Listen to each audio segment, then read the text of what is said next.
मी engineer Padmakar Ganvir, भारतीय बौद्ध महासभा राष्ट्रीय संघटक आपणा सर्वांना आव्हान करतो, चलो मुंबई चलो मुंबई, आझाद मैदान मुंबई चलो मुंबई.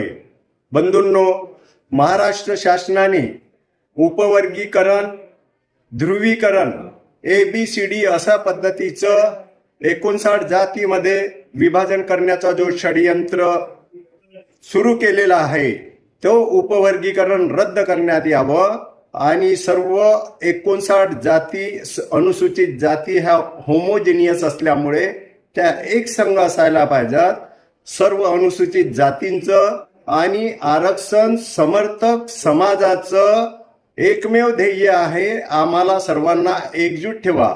तर अशा पद्धतीने जो आरक्षणाचं विभाजन करण्याचा महाराष्ट्र शासनाचा प्रयत्न आहे तो हाणून पाडण्यासाठी मुंबईला आरक्षणाचे जनक छत्रपती शाहूजी महाराज यांच्या जयंती दिनी 26 जूनला प्रचंड लाखोच्या संख्येने पूर्ण महाराष्ट्रामधून, महाराष्ट्राच्या विविध जिल्हा तालुक्यांमधून आपण मुंबईला पोहोचावं हीच अपेक्षा भारतीय बौद्ध महासभेचे अध्यक्ष, समता सैनिक दलाचे अध्यक्ष भीमराव आंबेडकर साहेब हे ह्या आंदोलनाचं नेतृत्व करणार आहेत. जवी पवार, श्यामदादा गायकवाड ही अशी वरिष्ठ मंडळी आंदोलनाचं नेतृत्व करणार आहे. आपण सर्वांनी सहभागी व्हावं. धन्यवाद.